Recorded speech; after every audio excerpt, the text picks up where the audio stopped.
꺼진 부분들이 많은 경우에는 레이저 가지고 효과가 없는 분들도 있습니다.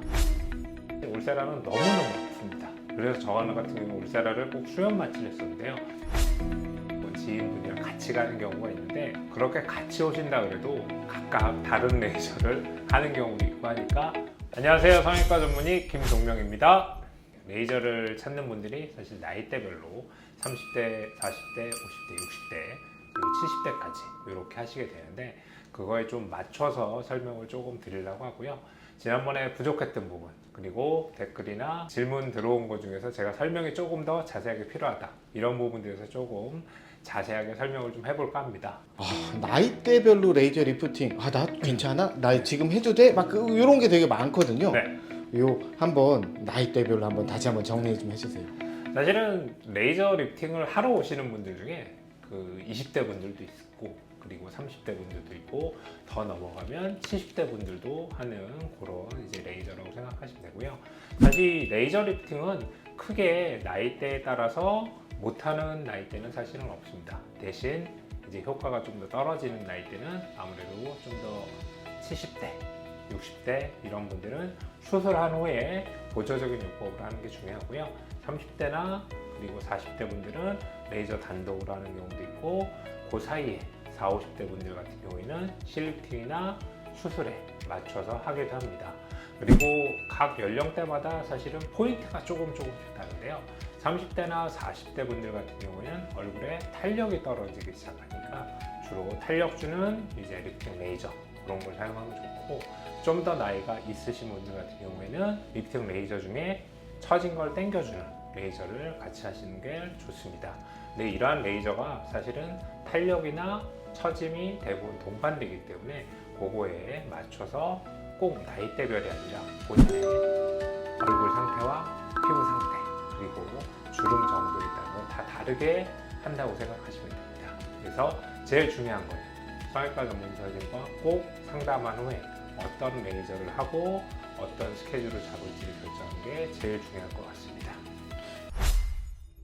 제일 중요하다고 늘 알면서 네. 한 번 오기가 솔직히 네. 걱정되고 겁나고 그런 게 있는 것 같습니다. 네.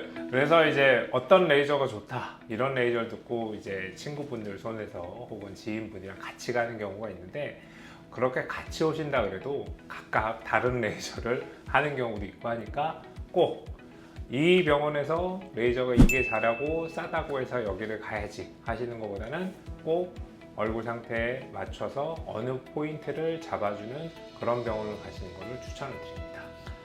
같이 가더라도 다 다를 수가 있고 내 상황에 따라서 어떤 레이저를 하는지도 다 달라질 수 있다는 얘기시죠? 네, 달라질 수 있고 무조건 이 레이저가 좋다 라고 가시는 것보다는 자기 피부 상태에 맞고 처짐 상태에 맞는 그런 레이저를 선택할 수 있도록 좋은 병원을 찾는 게 제일 중요합니다. 원장님은 레이저는 진짜 부작용이 거의 없다라고 얘기를 많이 하셨는데 네. 레이저도 부작용 얘기가 유튜브나 이런 데서 많이 나오더라고요. 네. 그런 것들이 너무 싼 거를 찾아서 좀 그런 걸까요? 레이저 하는 경우에 부작용도 물론 있을 수가 있고 대표적으로 화상인 경우가 있는데요.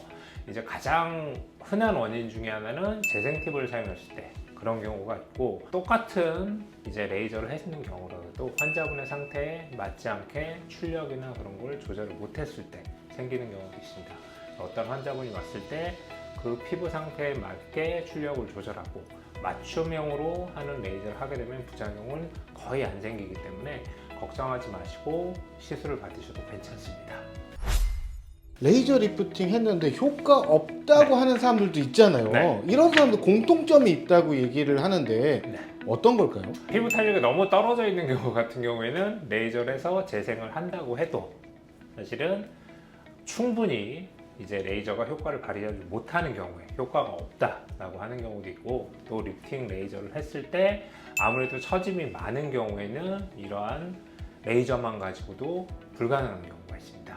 이럴 때는 사실은 조금 다른 시술도 같이 들어가는 게 좋고요. 이제 피부 처짐이 많은 경우라면은 실리팅을 같이 하는 경우도 있고, 탄력이 좀 떨어져 있는 경우에 당겨주는 리프팅만 하게 되면 사실은 별로 효과가 없을 수 있습니다. 이럴 때는 지방 이식을 하거나 혹은 필러를 같이 추가하면서 각각에 맞는 시술과 함께 레이저를 해야 효과가 있습니다.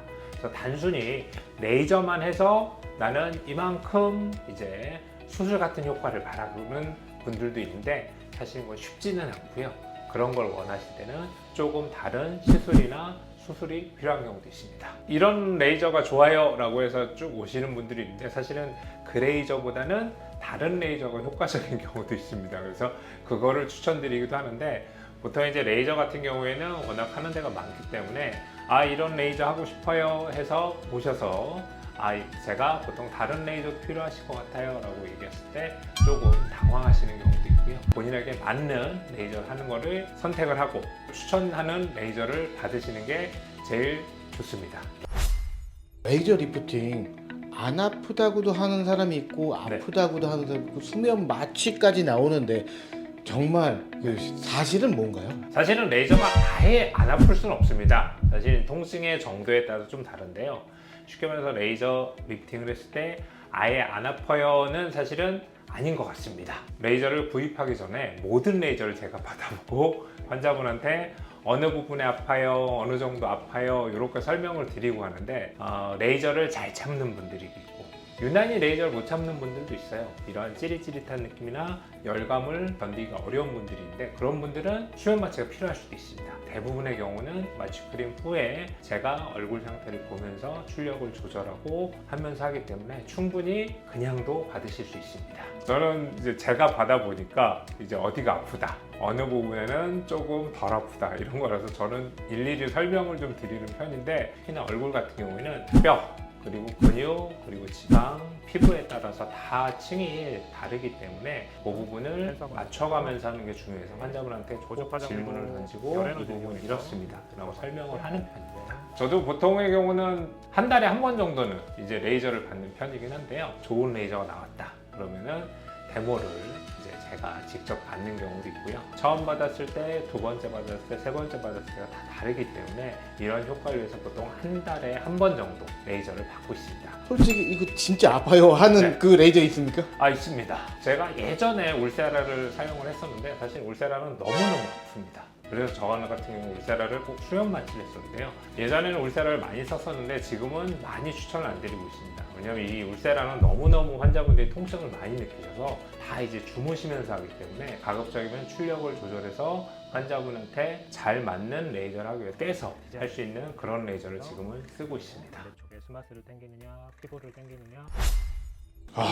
레이저 리프팅 하러 온다는 자꾸 말린다고 하시거든요. 꼭 이제 이 레이저 리프팅을 해서 효과가 좋은 분들이 있고 사실은 레이저 리프팅 하면 조금 효과가 떨어질 수 있겠다 하는 분들이 있습니다. 그래서 저 같은 경우에는 얼굴 노화를 보면 크게 두 가지로 나눌 수 있습니다. 처진 것과 꺼진 부분이 이제 두 가지가 작용을 하는데 처진 게 많은 분들은 아무래도 레이저 리프팅을 하는 게 되게 효과가 좋은데 꺼진 부분들이 많은 경우에는 레이저 가지고 효과가 없는 분들도 있습니다. 그런 분들한테는 굳이 레이저 리프팅 먼저 하지 말고 이제 다른 걸 해보시는 것도 좋습니다라고 설명을 드리고요. 또 하나 처짐이 많은 경우 조금 나이가 있으신 분들 같은 경우는 레이저를 조금 부족하니까 이럴 때는 수술을 하시거나 시술을 하는 것도 좋은 방법입니다라고 해서 레이저 리프팅을 조금 뒤로 미루거나 하는 경우도 있습니다.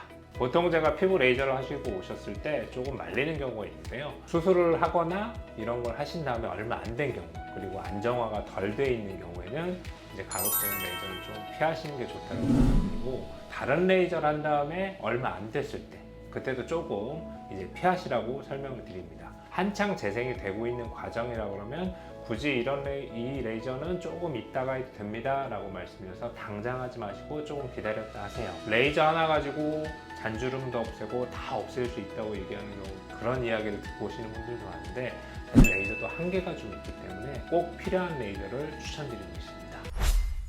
레이저 리프팅보다 다른 시술이 더 맞다는 얘기를 예를 들어서 한번 얘기를 해주시면. 레이저 자체가 만능은 아니기 때문에 특히나 그리고 저는 성형외과 전문이기 때문에 환자분이 어느 정도 원하느냐에 따라서 사실은 수술을 할 거냐 시술을 할 거냐 아니면 레이저를 할 거냐 이런 걸 선택하게 되는데요. 환자분이 정말 성형외과이기 때문에 수술처럼 효과를 원하시는 분들도 있습니다. 그런 경우에는 이제 레이저 리프팅은 뒤로 미루고 이제 수술을 먼저 고려를 해보시는 것도 좋은 방법입니다라고 설명을 드리기도 하고요. 수술이 맞는지, 시술이 맞는지, 아니면 레이저가 맞는지 그걸 항상 고민을 하고 있습니다. 단순히 레이저만 해서 좋아지시는 분들은 레이저를 권해드리긴 하지만 레이저만 해서 안 될 것 같다. 그런 경우에는 수술도 가끔 권해드리고 있습니다. 그래서 제일 중요한 거는 본인에게 맞는 레이저 그리고 시술 방법 그리고 수술이 필요할 수도 있고 제일 정확한 거는 꼭 상담한 후에 결정하시는 게 좋을 것 같습니다.